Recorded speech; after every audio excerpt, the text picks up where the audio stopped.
नमस्कार दोस्तों, आपका एक बार फिर से स्वागत करता हूं आपके अपने चैनल कहानी अपराध की में। पाकिस्तान का वो सबसे बेईमान मुकदमा जिसमें फांसी के फंदे पर पहले से ही कातिल का नाम लिखा जा चुका था। आज की कहानी पाकिस्तान से है। 4 अप्रैल 1979 को पूर्व प्रधानमंत्री भुट्टो को फांसी दी गई थी। आज फांसी की कहानी नहीं, बल्कि सुनिए उस कत्ल का मुकदमा जिसमें भुट्टो को फांसी हुई। कैसा था ये कत्ल, किसका था ये कत्ल? ऐसा कत्ल, एक ऐसा मुकदमा जिसमें आरोपी को सिर्फ और सिर्फ फांसी ही होनी थी। यह सच है कि पाकिस्तान में जब भी प्रधानमंत्री ने सेना अध्यक्ष बनाया, उसी सेना अध्यक्ष ने कुर्सी पलटी और तानाशाह बन बैठा। कहानी शुरू होती है एक पाकिस्तान के कसूरी परिवार से। इस परिवार के मुखिया मोहम्मद अहमद खान कसूरी थे। पाकिस्तान के खानदानी रईस और सबसे बड़े वकील कसूरी जुल्फिकार अली भुट्टो से बहुत प्रभावित थे। यही वजह थी कि उन्होंने भुट्टो की पीपीपी ज्वाइन कर ली। भुट्टो भी कसूरी को बेहद पसंद करते थे, उनकी काबिलियत को सम्मान देते थे। धीरे धीरे वक्त गुजरता गया और कसूरी व भुट्टो में विवाद शुरू हो गया। दोनों में अक्सर फैसलों को लेकर विरोधाभास रहता था। जुल्फिकार अली भुट्टो को लोग कायदे आजम भी कहते थे। सत्ता में आने के बाद भुट्टो तानाशाह की तरह व्यवहार करने लगे, अपना विरोध करने वालों को ठिकाने लगाने लगे।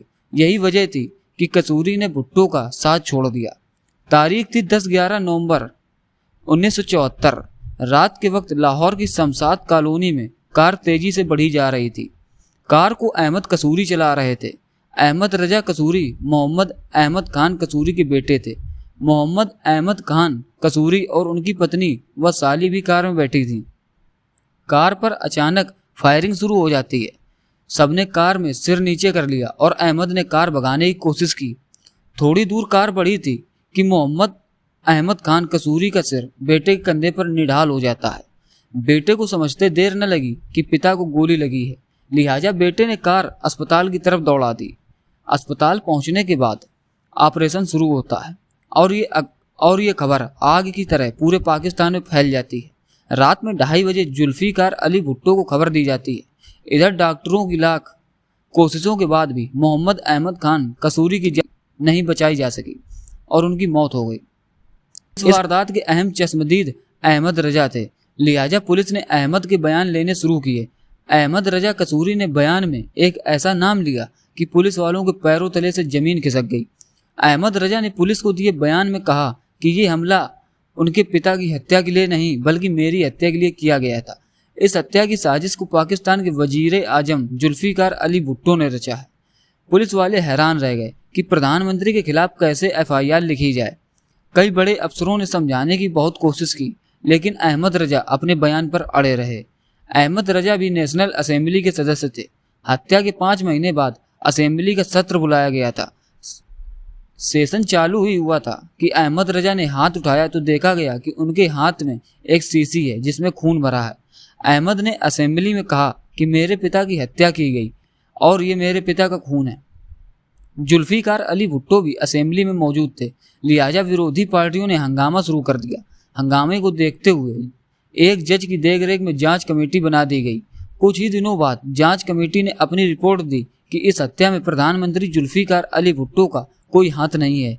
यूं ही 3 साल गुजर गए, लेकिन कसूरी के हत्यारों का कोई पता नहीं चला, न ही जुल्फिकार अली भुट्टो के खिलाफ कोई कार्रवाई हुई। चुनाव आ जाता है। मार्च 1977 में, यानी 3 साल बाद, भुट्टो की पार्टी चुनाव जीत जाती है। चुनाव नतीजे से विरोध प्रदर्शन और बढ़ जाता है। विरोधी आरोप लगाते हैं कि चुनाव में धांधली की गई है। विरोध रोकने के लिए पाकिस्तान में बार, शराब इत्यादि पर रोक लगा दी जाती है। भारत के खिलाफ मुहिम शुरू कर देते हैं, जैसे कि पाकिस्तान की सरकारें अक्सर करती रहती हैं। इसी दौरान विरोध प्रदर्शन को कुचलने के लिए भुट्टो ने पाकिस्तान की सेना के चीफ के पद पर जनरल जियाउल हक को तैनात कर दिया। शायद ये जुल्फिकार अली भुट्टो की जिंदगी का सबसे गलत फैसला था। विरोध प्रदर्शन बढ़ता जा रहा था, लिहाजा एक रोज 4-5 जुलाई 1977 को आर्मी चीफ जनरल जियाउल हक ने जुल्फिकार अली भुट्टो की सरकार का तख्ता पलट दिया और पाकिस्तान पर सेना का कब्जा हो गया। जुल्फिकार अली भुट्टो को जेल में डाल दिया गया।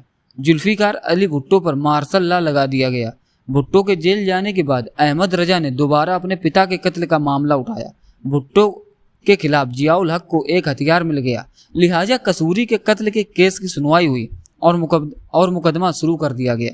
भुट्टो किसी भी खतरे से बेखबर थे और मार्शल लॉ लगने के 20 दिन बाद भुट्टो के करीबियों को उठाना शुरू कर दिया गया।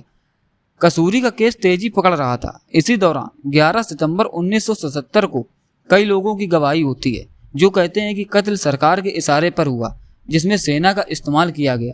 मुकदमा चलता रहा। 2 मार्च 1978 को सुनवाई पूरी कर ली गई।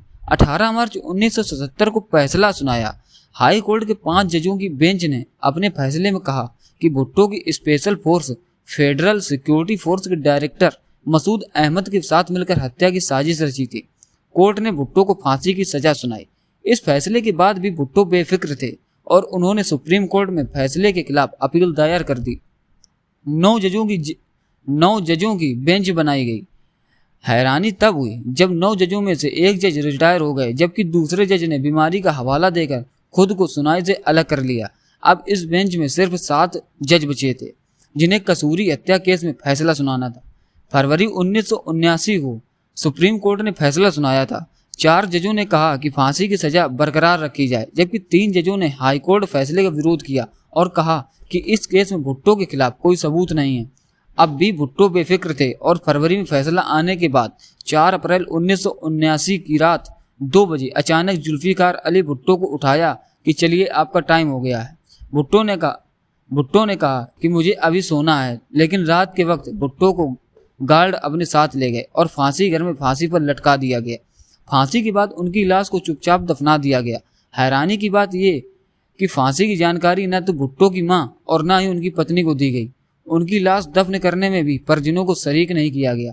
साल भर के अंदर जियाउल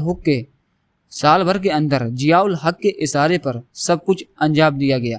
ये फांसी होने के बाद जजों और कोर्ट के फैसलों पर सवाल उठा। कहा जाता है कि पाकिस्तान के इतिहास में यह सबसे बड़ा बेईमानियों से भरा फैसला था।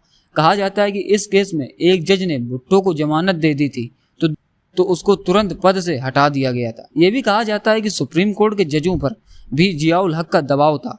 बाद में जुल्फिकार अली भुट्टो की बेटी बेनजीर भुट्टो पाकिस्तान की प्रधानमंत्री बनी, लेकिन उनकी भी हत्या कर दी गई। बेनजीर की हत्या आज भी एक राज है। इसी तरह कसूरी के कत्ल में कौन कौन शामिल था, ये भी अभी एक राज है।